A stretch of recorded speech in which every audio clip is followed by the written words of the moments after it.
Orang yang punya hati pinggir jalan ini setelah dengar firman, tadi dikatakan datang iblis, curi firman itu dari dalam hatinya. Digambarkan kayak burung di udara. Tapi kalau bahasa aslinya pakai kata peteina, artinya makhluk bersayap yang bertaburan di udara. Memang ini gambaran dari iblis. Saudara, ini aneh. Karena iblis itu tidak bisa seenaknya keluar masuk hati orang percaya dan curi benih firman. Karena hati orang percaya itu seharusnya adalah rumah bagi Roh Kudus. Shalom Aleichem B'Shem HaMashiach. Kiranya shalom turun atas kita semua dalam nama Kristus. Saudara, kita sebagai orang percaya sangat bersyukur karena kita punya Alkitab. Karena Alkitab ini isinya adalah berkat kehidupan Tuhan. Semuanya. Baik buat keseharian kita, bahkan sampai pada kekekalan kita. Amin. Nah, hari ini doa saya bagi saudara supaya firman ini jadi berkat nyata bagi kita semua. Amin. Saudara, mengapa firman Tuhan atau perkataan Tuhan ini penting bagi kita? Karena di sini rahasia purbakala mengenai misteri kebaikan Tuhan semuanya diberikan bagi kita anak-anak Bapa di surga. Hal-hal yang tidak natural atau mujizat di dalamnya bisa terjadi dalam hidup kita jika kita percaya. Amin.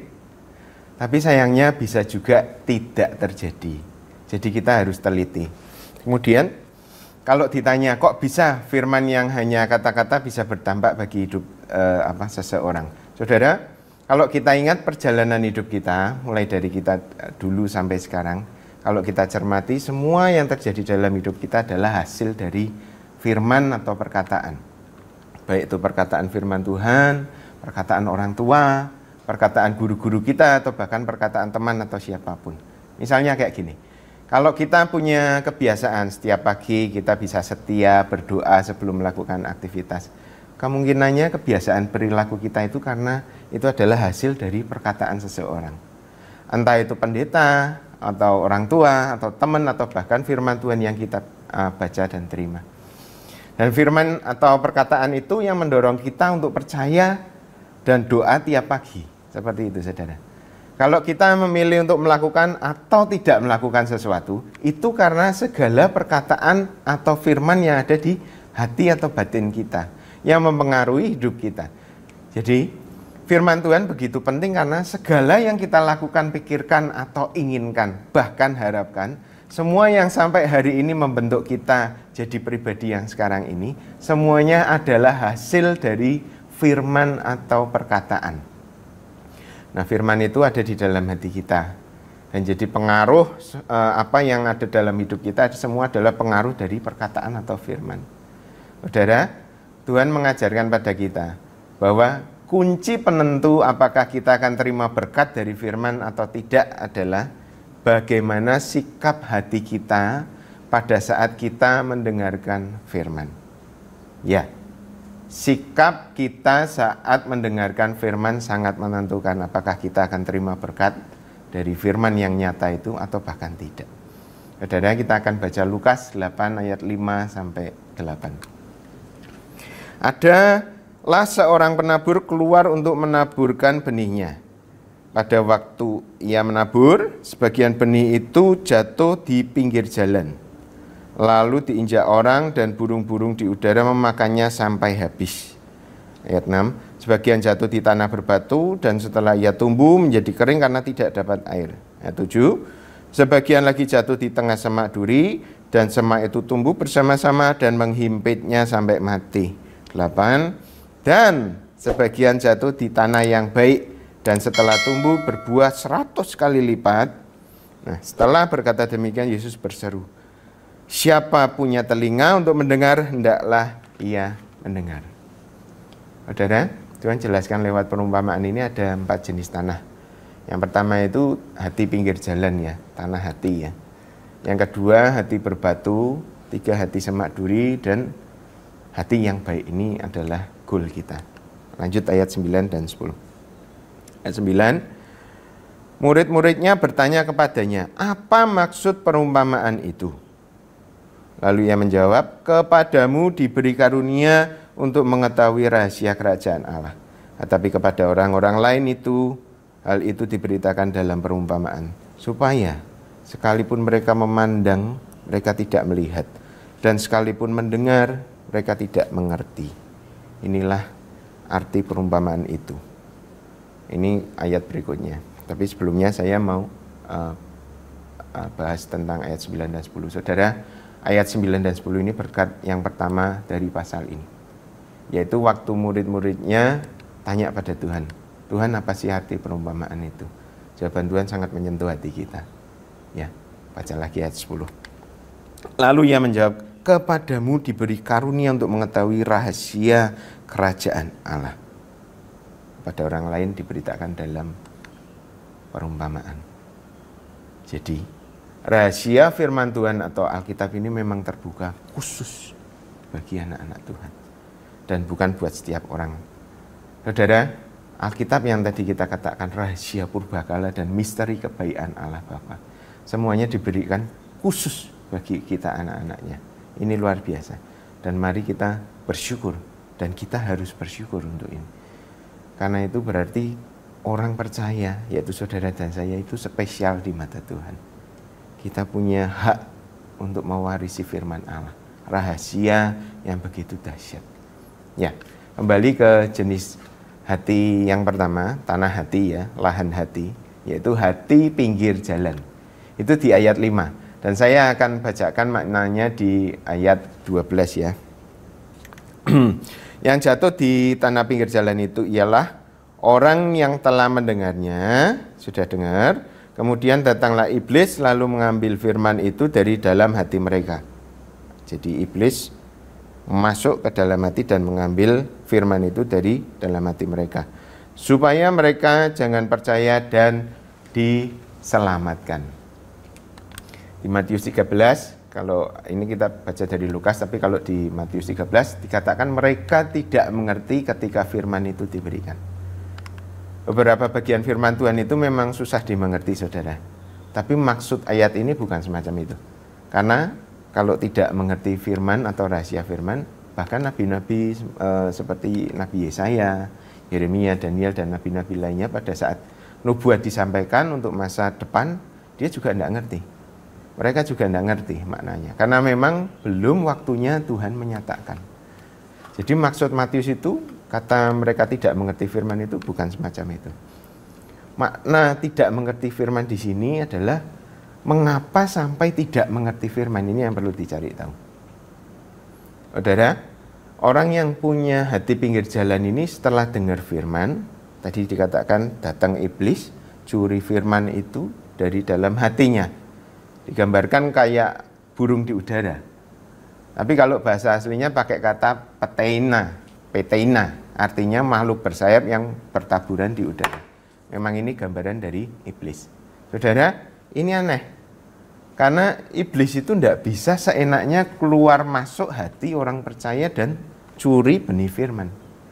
Karena hati orang percaya itu seharusnya adalah rumah bagi Roh Kudus. Dan begini saudara, tiap benih firman yang masuk hati kita itu ditumbuhkan oleh Roh Kudus. Dan firman itu yang akhirnya akan menyelamatkan kita. Jadi hati orang percaya itu harusnya cuma ada Roh Kudus dan bukan iblis. Yesaya 6:13. Allah menaruh Roh Kudus di dalam hati mereka. Itu janji Tuhan. Dan kita tahu bahwa Roh Kudus itu tidak berbagi rumah dengan iblis. Jadi kenapa ada orang dengar firman tapi di dalam hatinya ada iblis? Ini aneh sekali. Bukannya Roh Kudus. Kalau iblis dia pasti mencuri, membunuh, membinasakan. Kalau firman itu datang dia tidak mau itu tumbuh. Tapi kalau itu Roh Kudus dia mau firman itu tumbuh, berbuah-buah dan menyelamatkan hidup kita bahkan orang lain. Saudara, padahal kalau kita dengar firman artinya paling tidak orang-orang ini tinggal di dekat sumber firman itu. Tapi kok di dalam hatinya ada iblis. Maksud saya kemungkinannya mereka adalah orang Kristen. Orang-orang yang dengar firman tapi tidak bisa mengerti karena ada iblis di dalam hatinya. Dan di perjanjian baru ada 3 orang yang dicatat menghidupi keadaan seperti ini. Ini penting sekali. Maksudnya tinggal dekat sumber firman Tuhan, rajin ke gereja, bahkan mungkin melayani. Kesehariannya nampaknya Kristen, tapi hatinya ternyata bukan punyanya Roh Kudus. malahan hatinya punyanya iblis. 3 orang itu adalah yang pertama Yudas Iskariot, yang kedua Ananias, yang terakhir Safira istrinya. Ini dicatat di Yohanes 13 ayat 2, Kisah Rasul 5 ayat 3 bahwa hati mereka dikuasai iblis. Saudara, Yudas Iskariot, Ananias dan Safira tinggal dekat, sangat dekat dengan sumber firman. Bahkan Yudas dekat banget dengan Yesus Sang Logos. Namanya aja Logos. Yudas dekat banget. Nampak luarnya persis sama, yaitu pengikut Kristus. Yudas rajin dekat Tuhan Yesus, Ananias Safira rajin dekat gereja dan Rasul Petrus, karena malahan mereka tinggal di gereja pertama. Nah, tapi sekali lagi, hanya luarnya saja yang nampak, tapi hatinya diisi iblis. Ini pertanyaan perenungan kita, yaitu apa kesamaan dari 3 orang ini? Apa kira-kira saudara yang membuat mereka kok mengalami? 3-tiganya cinta akan uang. Tuhan pernah bilang kita tidak bisa punya 2 tuan di hati kita. Mamon dan Roh Kudus tidak bisa disandingkan. Itu Lukas 16 dan ada di Matius. Ini adalah peringatan keras dari Tuhan buat kita. Kita tidak tunjuk hidung orang, tapi kita cek hati kita dulu. Apakah hati kita ini rumahnya Tuhan, atau ternyata ada iblis di sana, atau mamon. Kalau hati kita ada Roh Kudus, maka so pasti selama-lamanya roh itu akan memeteraikan kita sampai pada kekekalan. Tapi awas, kalau hati kita syarat dengan mamon, serakah akan uang, jelas bahwa belum ada Roh Kudus di dalam hati kita. Meskipun nampaknya kita ke gereja, nampaknya kita bertuhan, di KTP kita ada capnya orang Kristen. Sekali lagi cek hati kita masing-masing. Apa yang dilakukan Yudas, Ananias, dan Safira itu kira-kira seperti ini. Kalau misal di depan kita ada amplop, isinya puluhan juta rupiah. Dan itu ada di dalam kuasa atau wewenang kita. Dan padahal kita sedang kepepet kebutuhan. Nah, ini kata kuncinya. Tidak ada seorang pun yang akan protes atau menuntut kita kalau kita pakai amplop itu untuk kebutuhan kita. Tapi sebenarnya kita tahu bahwa uang itu bukan hak kita. Ambil atau enggak. Kalau hati kita berkata lebih baik aku puasa dan menderita, tapi aku tetap percaya pemeliharaan Tuhan, dan aku tidak akan sentuh uang itu, sekalipun tidak akan ada yang menuntut saya. Itu artinya ada Roh Kudus di dalam hati kita. Roh yang suci. Dia, Allah Roh Kudus tinggal di hati kita. Tapi sebaliknya, kalau seperti Yudas, Yudas itu mencuri kas pelayanan Tuhan Yesus. Padahal itu sumbangan atau persembahan dari orang-orang yang percaya bahwa uang itu akan dipakai untuk perjalanan pelayanan Tuhan. Bayar biaya sewa perahu, biaya makan murid-murid, konsumsi semua orang yang mengikut dia. Saudara, biaya makan Tuhan Yesus waktu pelayanan itu keluar uang juga loh, meskipun tidak dicatat. Gak selalu Tuhan kalau memakan dia buat mujizat roti dan ikan, itu cuma 2 kali. Sisanya ya seperti biasa, dia harus beli dan bayar makanan. Dan kemudian apalagi yang dia bayar? Pada abad pertama itu ada pajak-pajak lain yang harus dia bayar, banyak sekali. Yudas ini, meskipun teman-temannya tahu atau rasul-rasul itu tahu, bahkan Tuhan pun tahu kalau dia ngambil duit, tapi mereka tidak protes karena memang pengaturannya dipegang Yudas. Atau seperti Ananias Safira, tamak akan uang, tapi pingin dicintai jemaat seperti Barnabas, seperti Rasul Barnabas. Padahal hatinya tidak lurus, cinta uang. Uang Ananias itu ada di dalam kuasa dia sepenuhnya. Mau diapain saja, tidak akan ada yang protes. Tapi rupanya dalam hati Ananias dan Safira, Roh Kudus tidak punya tempat. Karena di situ ada iblis yang memakan setiap benih firman Tuhan yang ada di hati mereka. Padahal tiap minggu, mungkin tiap hari, mungkin seminggu berapa kali Rasul Petrus, mungkin Rasul yang lain, dia menyampaikan kebenaran firman Tuhan. Tapi itu selalu dicuri, karena memang di dalam hatinya tidak ada Roh Kudus. Tuhan dengan tegas jadikan Ananias Safira sebagai contoh. Selagi ada waktu, saudara, kita cek apa yang ada di dalam hati kita. Kalau ternyata ada iblis dalam hati ini, kalau ternyata hati itu lebih cinta mamon daripada Tuhan, saudara, hari ini kata firman Tuhan, jika kamu dengar suaranya, jangan keraskan hatimu, bertobat, hentikan. Saudara, ada konsekuensi kekal yang sekarang diterima oleh Yudas, Ananias, dan Safira. Peringatan ini bukan buat mereka yang tidak percaya. Sekali lagi, mereka adalah tugu peringatan Tuhan yang keras bagi gereja. Kita adalah orang-orang yang berada di dekat firman Tuhan. Jangan sampai nampak luarnya Kristen, tapi hatinya sarang burung, sarang iblis atau rumah mammon. Saudara, inilah jenis tanah hati yang pertama. Tanah hati pinggir jalan, yang mana iblis tinggal di sana.